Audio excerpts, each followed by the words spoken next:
It's all about thinking. But this causal thing, it's very interesting because with the Gogolin research, Francois and Michel Gogolin, and their friends like this, they took thousands of charts and ran them through computers, some of the earliest researchers. And they tried to find uniquenesses. They did 5,000 military men, 5,000 athletes, 5,000 doctors, 5,000, they took different careers, and they just ran off all these charts that they had the time for. And one of the most outstanding things with the Mars in athletes and in soldiers, the Mars, the prominent Mars, they were expecting the 1st and the 10th house. It was actually more prominent in the 12th house, where you think, why in the 12th house? That's the place that you're only doing them where everything falls apart, where nothing's working, where it has, like, it's normal astrological interpretations. That's really bad for anger, bad for things. It's not what you would expect to be someone who'd be physically athletic. So with the Gogolin research, he made his own sectors. He made 24 divisions, I think it was, made his own sectors going around, and maybe 48, I can't remember now. But the Mars continuously, majority came into this 12th house area as being really assertive people with their strength. Wow. You'd have to know the other chart, where their sun would be, where other things would be, where they would be able to project that strength. Mars 12, and not be disadvantaged by it. The difference between advantage or disadvantage is the athletes would be physical and would project it out and would have an effect on friends for being physical and will get results from it. Whereas if someone was doubting, I can't do that, I would never do that, they wouldn't be physical, they would get non-athletic friends, and they would get jobs that would not have to do with any of that. So like, you can see how it would work as a cause there.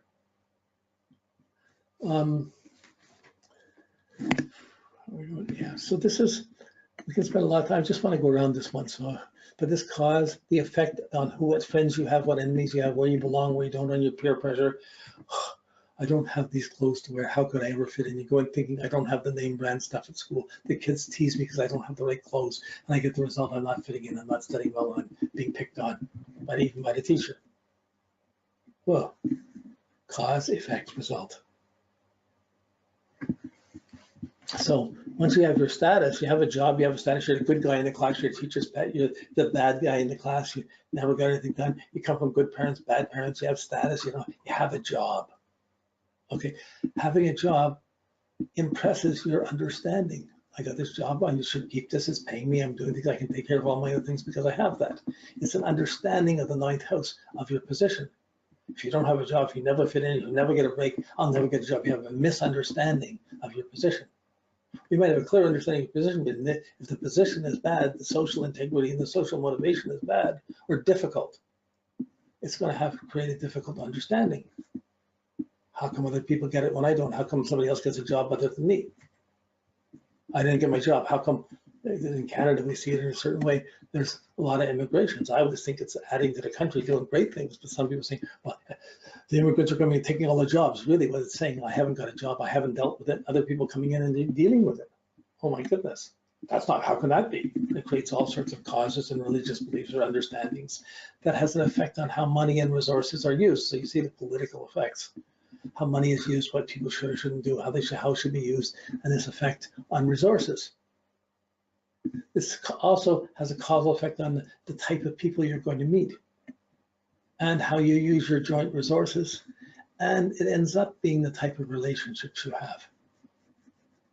So you marry someone in the same religion, you marry someone in the same social order, or if you're blue collar, you marry someone blue collar. If your parents are a teacher, do you marry someone that's educated? Well, this is the cause, effect, and result. And based on that, we'll have a feeling, we'll take things personally eventually as to whether a relationship was good for us or not. The relationship is the result of our status, its understanding, its effect on who we relate and who we meet and how well we've dealt with it. So this is simple, but it's really, you can see it, it's incredible. It really opens up astrology and the ability to use it and see how people are processing to comprehend things.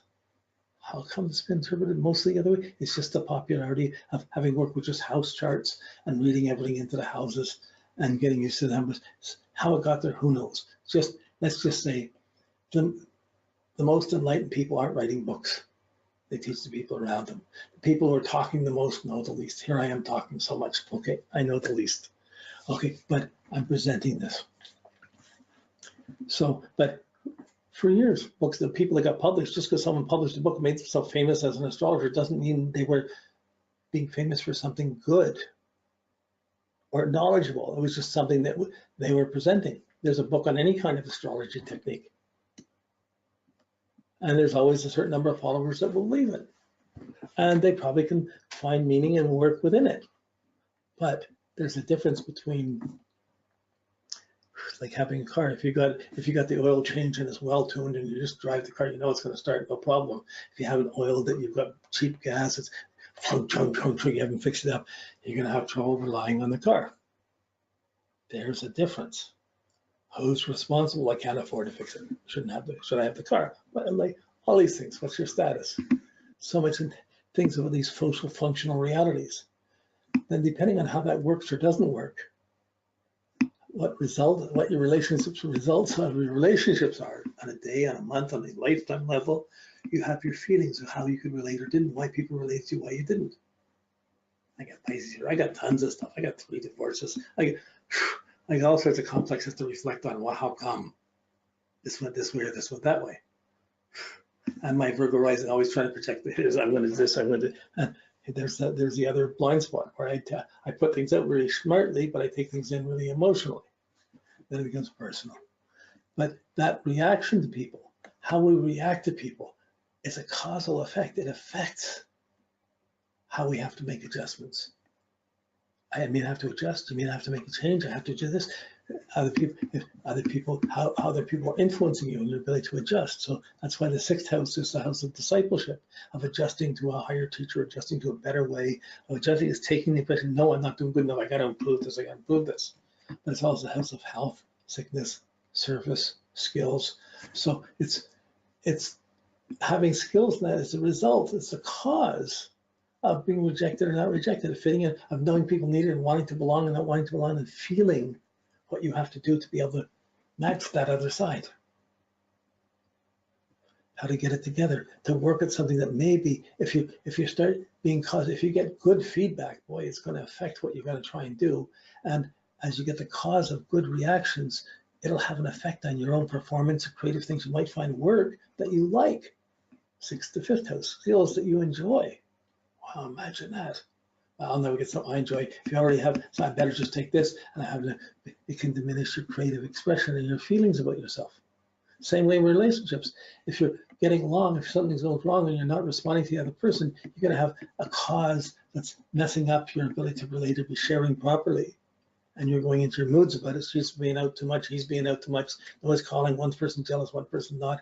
It builds up and it's going to have a cause. It's going to affect your emotional performance. It's going to affect how you perform. How do you fix bad performance or arrogant performance? By the type of feedback you give so someone can respond to good or bad. So how do you meet with an angry response? You don't meet it with anger, you just encourage it. You meet with compassion or you meet with consideration. Just like, can you meet anger with peace? Whoa. But this is this causal effect, an effect on how we perform, how we play. And based on what we're doing and how we play, we have the result is our feelings of security. We're secure. This is my home. I work to get my home. I got these things, and I feel this, and I feel secure. It's the result of our adjustments and our performance.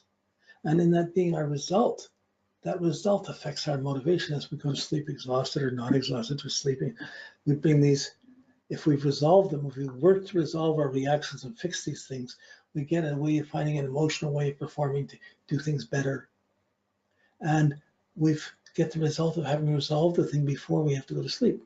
So we don't have to bring it into tomorrow. Anything that's not resolved in the day will be carried over to the next day and diminished the next day. Affects our inner motivation. So remember, I've published a bunch of newsletters in my life, still do. But if I ever start a new one, if I was going to start it, I know what I'd have a monthly magazine and I'd call it Die Daily. Just we need to die daily, so we're clearing the old and being ready for the new. How well we do this? How will we change things? Wow, this is this magic of this matrix. Okay, now Yeah, okay, so this goes on to relate. I'm going to move this over now before we get to the next stage of this. So the other thing that comes in with going through the regular houses, there's a whole attitude in astrology. How Aries is like the first house, Taurus is like the second house. It's not correct. Gemini is like the third house. Gemini is the brightness of the greatest brightness of the day and the greatest darkness of the year. It's the greatest darkness of the day and the greatest brightness of the year is two different things entirely. So they're not aligned properly, though. A good 50, 60%, maybe 70% of astrology is interpreting it as if they're the same. And that's the accepted behavior. It's when you look at it, it's not exactly so. So who's listening? Well, rather than fight everybody, I just teach and bring people through to study this and get to know these things, and they can see the difference as they run into it. Okay, let's move this over here, make it a little smaller. Okay, this is a more recent one done. And with the house, there's also color that can be done in the houses. So this same wheel has the cycles of colors in it. This is a quick review or repeat of what we just did, but there's the spectrum. It really is the reverse to how we did it with the signs of the zodiac. The signs of the zodiac are going counterclockwise. This is going clockwise. So there's a different phase with it, but we'll see this in a second. So there's our spectrum. There's the midheaven, the highest point and the lowest point. The lowest point is the midnight point. The sun's below the horizon, the lowest, deepest point in your consciousness, the unknown point you can't know, but you feel. It's your integrity point. That's the darkest point. The brightest point is up in the midheaven, the status clear, where you see everything and you see where you are. So in this wheel, the darkest point comes right at this blue, the dark blue, in the beginning of the dark blue from the lighter blue. So this is the dark point, and the midheaven is the activity of the warmth and the light and the brightness and the activity going out in the world.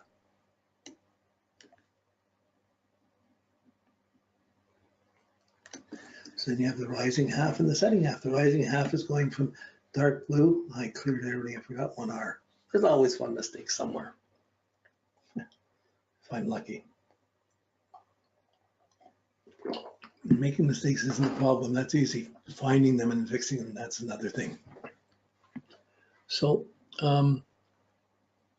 okay, here the half that's rising. The rising half of our chart is going from blue to burgundy to red up to orange. It's the increasing brightness, and then going from amber to yellow to green to blue. It's the setting side. So it's aligning the houses. There's the light, increasing light half. There's the increasing the darker half.